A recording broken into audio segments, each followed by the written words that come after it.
Kali ini saya akan sharing pengalaman saya naik kereta Malabar dari kota Bandung ke kota Solo, yaitu di stasiun Solo Balapan. Ini pengalaman saya di akhir tahun 2024 sebelum tahun baru. Yuk kita cek video saya seperti apa pengalaman naik kereta Malabar dari Bandung ke Solo.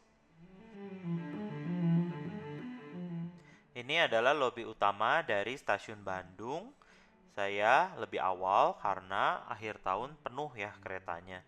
Tampak teman-teman calon penumpang kereta api di stasiun Bandung sudah menunggu ya. Ini kita belum masuk ke peron stasiunnya. Yuk kita segera masuk ke peron stasiun. Oh ya, sebelumnya saya udah beli tiket keretanya via aplikasi langsung dari KAI Aksesnya. Kalau untuk lansia ada diskon 20%, namun harus daftar terlebih dahulu di stasiun jauh-jauh hari. Nah, ini saya akan langsung menuju ke tempat check-in masuk. Jangan lupa untuk membawa KTP dan menyiapkan QR code ya, sehingga bisa diperbolehkan masuk ke peron. Karena keretanya udah standby, maka kita segera masuk saja ke gerbong keretanya. Kebetulan yang saya pilih adalah gerbong kereta eksekutif. Jadi kita akan masuk ke kereta eksekutif Malabar. Oh iya, ini sebenarnya bukan pengalaman saya naik kereta Malabar. Sebelumnya saya pernah naik kereta ini ke Yogyakarta. Ini adalah kali kedua saya menggunakan kereta Malabar. Namun tidak berhenti di Jogja, lanjut sampai dengan ke Solo. Ini beginilah kondisi stasiun Bandung di penghujung tahun 2024. Ada tudungnya, jadi terang dan cukup nyaman juga.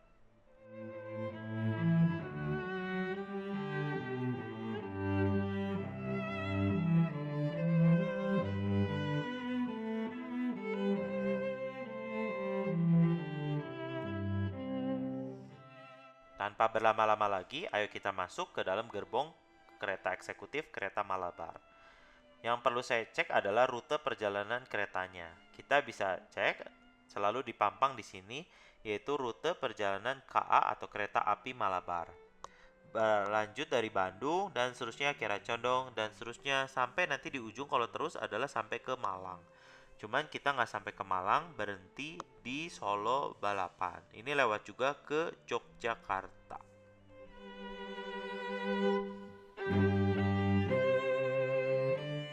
Yang saya suka saat ini naik kereta api adalah cukup nyaman, kemudian ruang untuk kakinya juga luas, AC oke, penerangan juga oke, bersih, toiletnya juga oke, dan kita bisa memesan makanan juga ya nanti ada petugasnya, pramugari-pramugaranya keliling menawarkan makanan ataupun kita bisa menuju ke gerbang makannya untuk ketika jam makan siang lapar kita bisa makan di sana atau di kursi kita sendiri.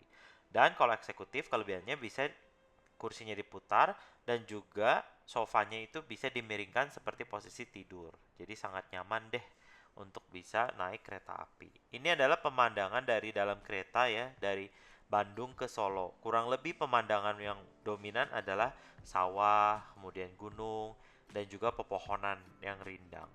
Jadi cukup enak ya menikmati bahwa mayoritas juga di Jawa ini masih banyak sawah, masih banyak juga rumput dan lahan-lahan kosong ya, tidak semua melulu perkotaan.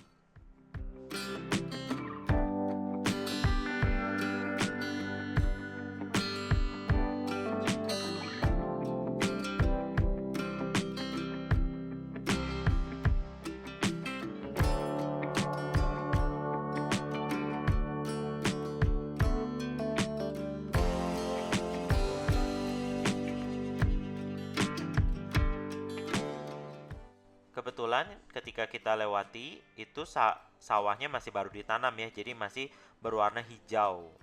Kemarin waktu itu kami pergi ke Yogyakarta, si sawahnya itu udah menguning dan beberapa sudah dipanen, jadi kosong ya. Gitu. Tapi kali ini mungkin masih baru ditanam sehingga masih hijau semua padi-padinya. Oh ya, dari waktu perjalanan sendiri kurang lebih 7 sampai 8 jam ya dari kota Bandung ke kota Solo. Akhirnya di sore hari sekitar jam 5 jam 6 sore tibalah kami di stasiun Solo Balapan. Itu 93 meter ya di atas permukaan laut. Ini adalah kali kedua mungkin saya ke Solo selama saya hidup dan kita cek ya apa ada perubahan dan seperti apa sih kota Solo kali ini. Di sini porternya sangat khas ya menggunakan blangkon. Berbeda dengan di Bandung nggak pakai blangkon, kalau di sini pakai blangkon. Di sini kita disambut dengan tulisan Solo Balapan dan juga berbagai lukisan-lukisan ya yang ada di sini khas Jawa Tengah.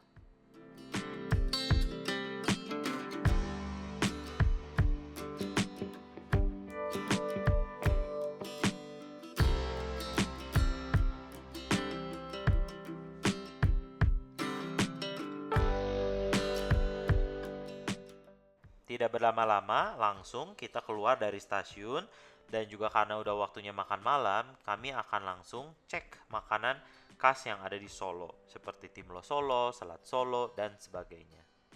Pemberhentian pertama kali untuk makan malam adalah makan selat Solo. Bentuknya mirip seperti semur ya, jadi ada kuah kecap manis, kemudian ada wortel, ada juga kentangnya, tomat, buncis, dan sebagainya. Selain itu, yang khas juga yang spesial dari Solo adalah timlo. Nah, timlo ini bentuknya mirip seperti soto mie Bogor ya. Jadi berkuah, kemudian ada semacam sosis Solonya yang dari tepung itu, kemudian ada potongan ati dan ampla ayam.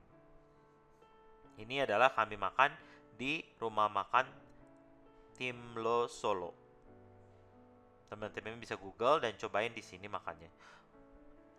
Ruangannya cukup bersih, enak, terang, makanannya juga oke, harganya relatif murah. Jadi kalau misalnya di Solo, saya anggap makannya jauh lebih murah daripada makan di Jakarta maupun di Bandung. Timlo Solo ini juga ada telurnya ya, telur kecapnya.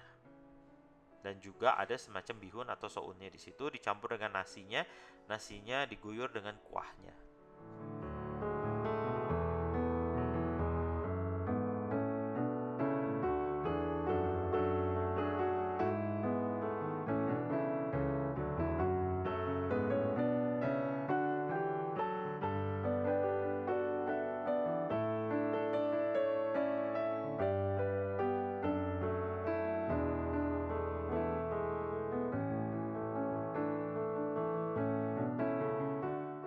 Karena mama saya nggak terlalu suka salad Solo karena itu daging sapi, maka beliau pesen yaitu lontong cap gome, yaitu lontong, kemudian ada labu, ada juga telur dan disiram dengan kuah santan seperti itu. Cukup enak juga sih ya, jadi recommended buat teman-teman yang ke Solo untuk nyobain makan di rumah makan Timlo Solo ini.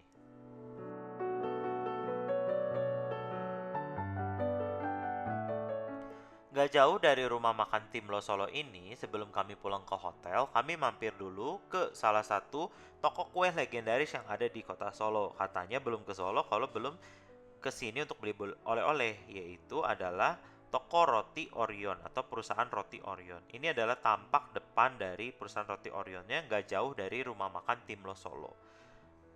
Kebetulan sudah malam, jadi kami segera masuk dan pilih-pilih untuk oleh-oleh yang bisa kami beli.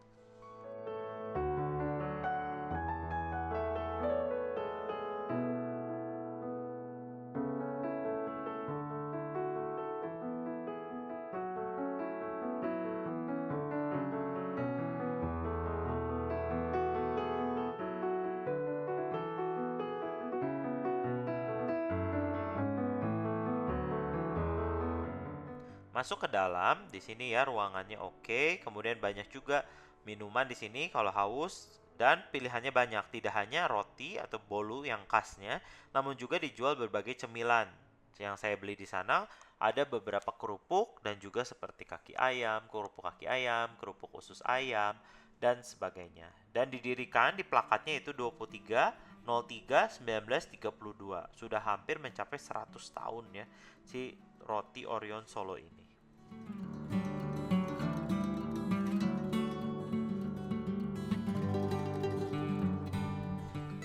Tidak lupa juga teman-teman perlu nyobain untuk beli bolu Mandarin khas roti Orion Solo ini. Itu bolunya itu seperti kue lapis dan warnanya tuh ada kuning dan coklat tua.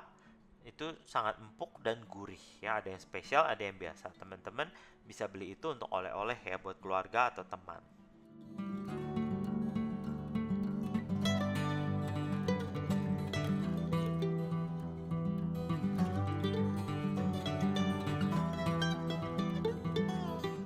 selesai dari Rotorion, besoknya kami benar-benar search cari namanya Ledre Laweyan, yaitu adalah suatu makanan tradisional khas Solo.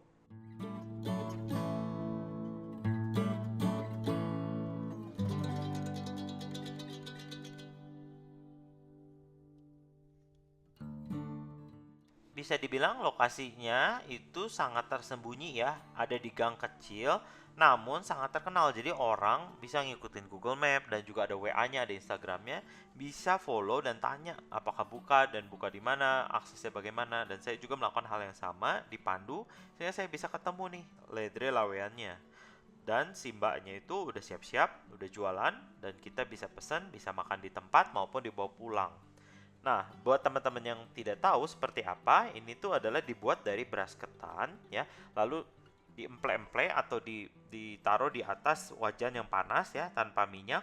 Nah, nanti ditambahin dengan pisang yang sudah juga diemple-emple atau digeprek juga ya, dan ada sedikit gulanya sehingga rasanya agak manis.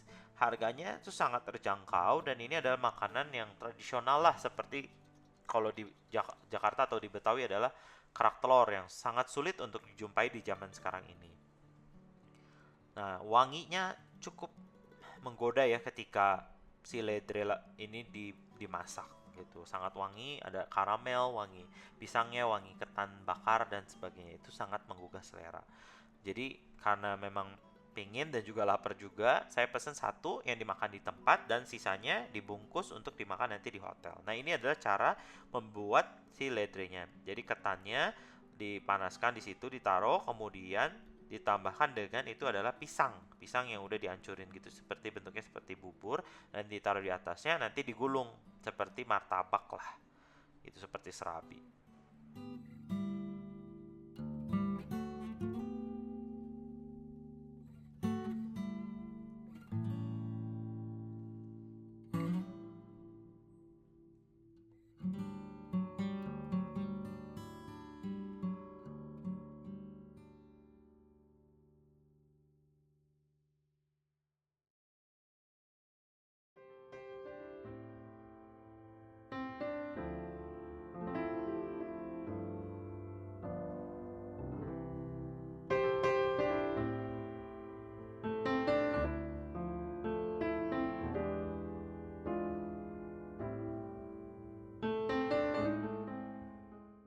Nah, ledrenya udah siap, lalu dilipat seperti itu setengah lingkaran dan siap disajikan. Wangi, gurih ya, karena mungkin ada sedikit parutan kelapanya juga, dan juga rasa manis ya yang dominan dari gula dan pisangnya. Oke, setelah itu yang kami coba adalah nasi liwet Wongso Lemu. Nah, ini adalah nasi liwet, kita makanannya lesehan dan itu baru buka sore hari dan sangat penuh. Isinya seperti nasi ayam di Semarang sih. Kemudian yang lain yang kami coba adalah selat Solo Tenda Biru. Nah, ini adalah selat Solo tapi yang lain ya di Tenda Biru. Dan juga saya beli nasi gudeg. Ada beberapa lagi yang saya cobain, yaitu adalah serabi Solo Noto Suman. Cuman saya nggak sempat foto juga. Teman-teman bisa cobain di situ. Ada yang warna hijau, ada juga yang warna oranye ya. Kurang lebih sama lah. Itu serabi yang digulung bentuknya. Sangat gurih lah karena dominan rasa santannya. Sudah mencicipi dan puas jalan-jalan di Solo, akhirnya tibalah kami waktu untuk pulang kembali ke Bandung. Kami menuju kembali ke stasiun Solo Balapan dan untuk check-in masuk ke kereta kembali.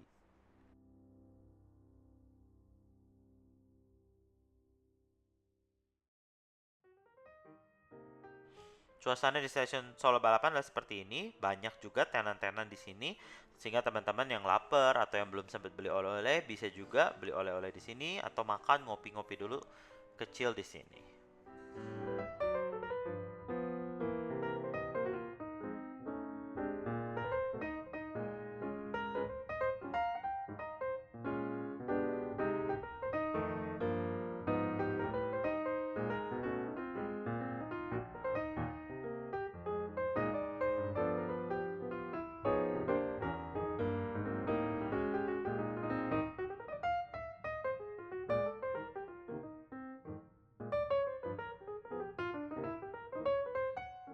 Karena ini masih akhir tahun dan suasana Natal masih kental, di sini masih banyak pohon-pohon Natal ya terhiasi di sini. Oh ya, saya lupa menyebutkan bahwa Solo ini katanya kota yang sangat tolerir ya. Jadi di balai kotanya masih memperingati Natal, jadi banyak lampu-lampu, Sinterklas dan sebagainya, hiasan-hiasan Natal di kota. Dan jadi secara terbuka, masyarakat bisa mengekspresikan budayanya, agamanya, dan sebagainya. Patut untuk dicontoh dari kota-kota lainnya. Thank you for watching. Terima kasih telah menonton video saya kali ini. Ditunggu video-video saya selanjutnya jalan-jalan lainnya. Bye-bye.